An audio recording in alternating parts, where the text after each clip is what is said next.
سبحان ربك رب العزة عما يصفون وسلام على المرسلين والحمد لله رب العالمين.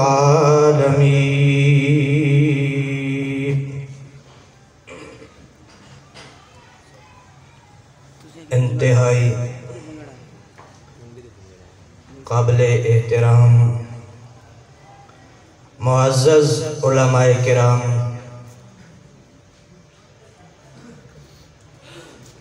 بزرگان اسلام، نوجوان بھائیوں، عزیز دوستو، آج دی اے فقید المثال محسن انسانیت کانفرنس مرکز توحید و سنت جامعہ مسجد بلال بھوانہ شہر میں اللہ کے فضل و کرم سے انعقاد پذیر ہے، جس میں ثواب کی نیت سے قائدین علماء کرام کے بیانات کو سننے کی غرض سے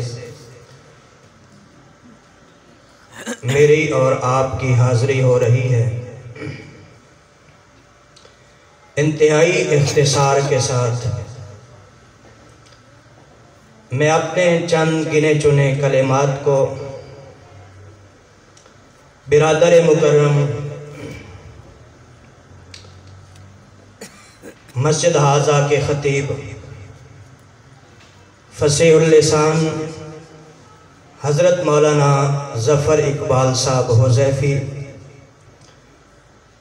ان کی گفتگو کے ساتھ جوڑتا ہوں۔ محسن انسانیت مراد کون ہے؟ امام الانبیاء، سید الرسل، فخر الرسل،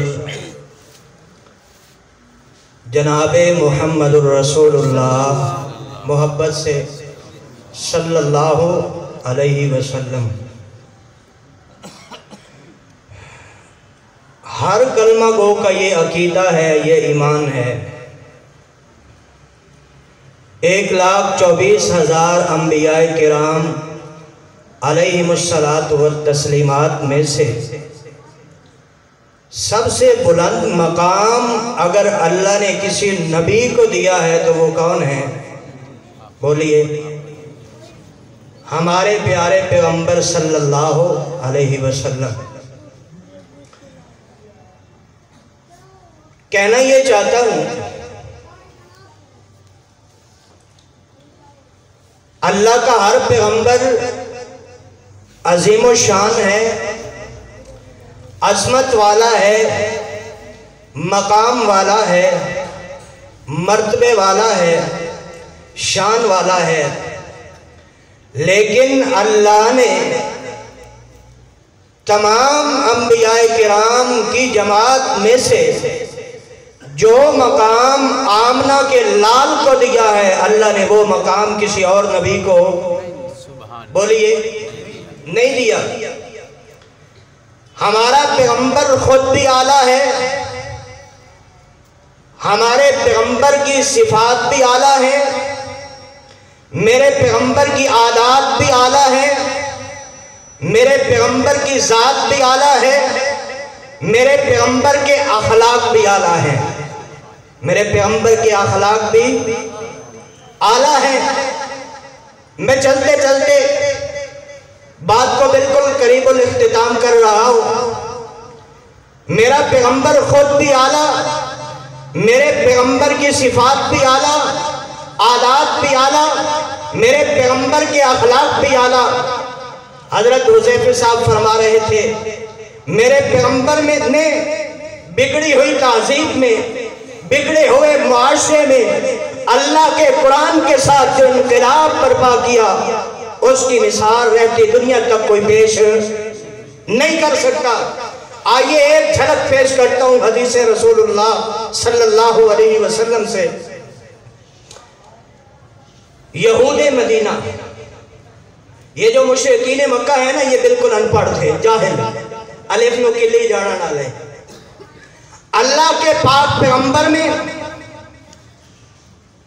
اللہ کے پاک پیغمبر کے سامنے مشرکین مکہ جب کوئی آڑ پیش کرنا چاہتے تھے، جب آپ صلی اللہ علیہ وسلم کے سامنے کوئی اعتراضات اور سوالات رکھنا چاہتے تھے، تو اکثر مشرکین مکہ یہود مدینہ سے مدد دیا کرتے تھے۔ تو یہود مدینہ،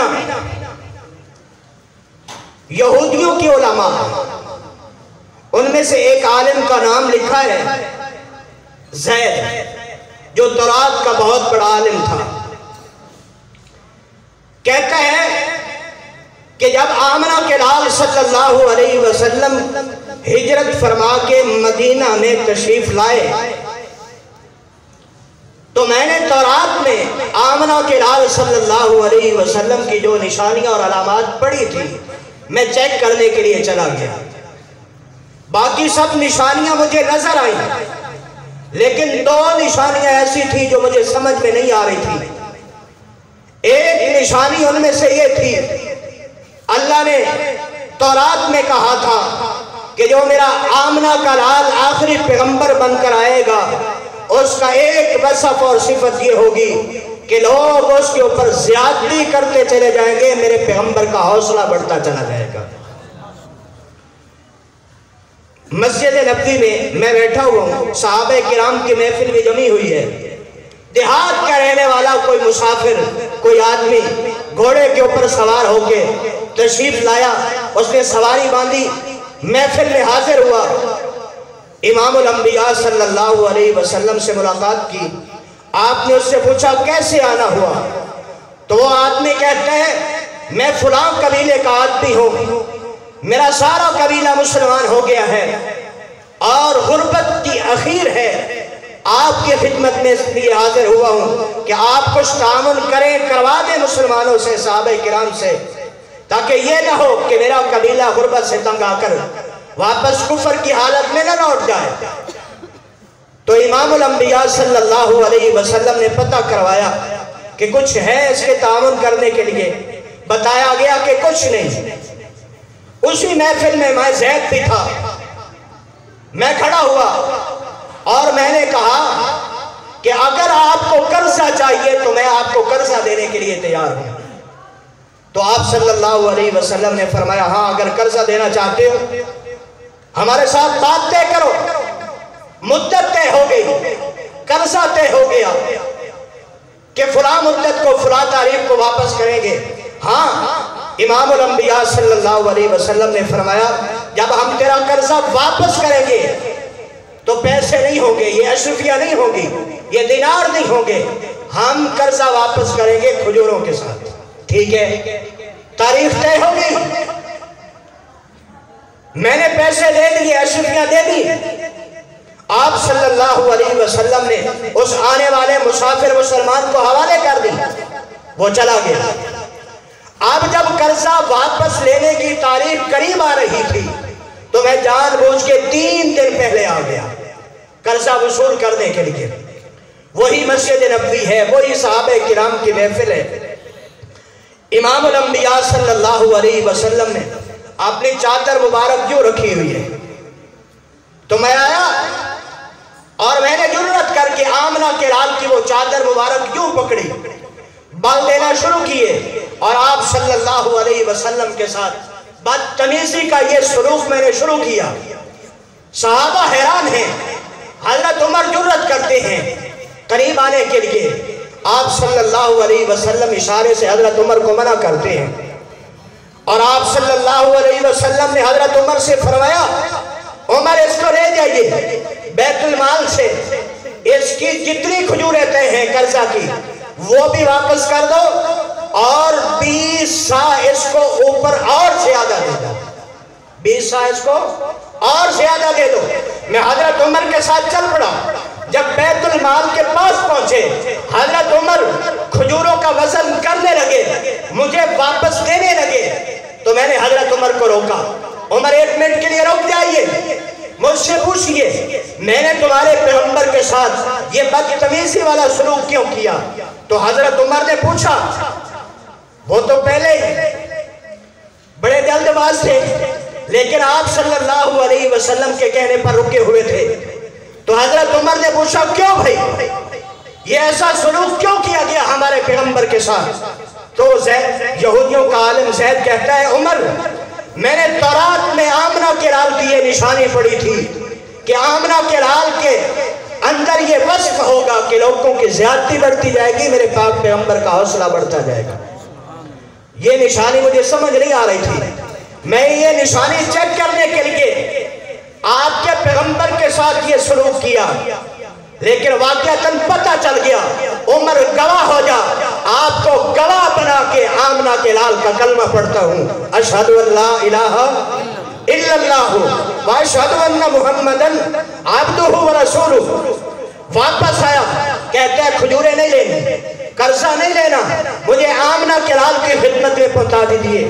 حضرت عمر لے کے آئے تو امام الانبیاء صلی اللہ علیہ وسلم کی خدمت میں حاضر ہو کر یہودیوں کا وہ عالم زید نامی آپ صلی اللہ علیہ وسلم کی خدمت میں یوں ہاتھ جوڑ کے بیٹھا اور کہتا ہے آمنہ کے لال پہلے عمر کو گواہ بنا کے کلمہ پڑھ کے آیا ہوں اور اب آپ کو گواہ بنا کے آپ کا کلمہ پڑھنا چاہتا ہوں، اشہد ان لا الہ الا اللہ واشہد ان محمدن عبدہ ورسولہ۔ اور آخری بات بڑی توجہ سے سنیے، میرے پیغمبر کے ایسے اخلاق کا تذکرہ قرآن نے کیا تو کہا انک لعلی خلق عظیم، انک لعلی خلق عظیم۔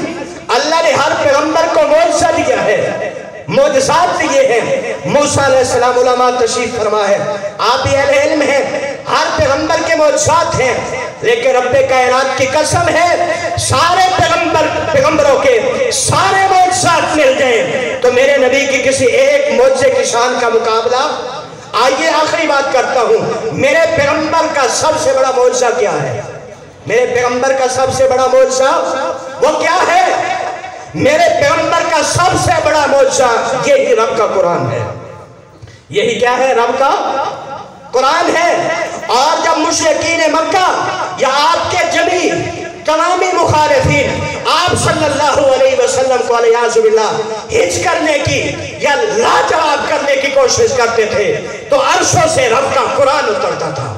آمنہ کے لال صلی اللہ علیہ وسلم کے شان کے دفاع کے لیے عرشوں سے رب کا قرآن اترتا تھا۔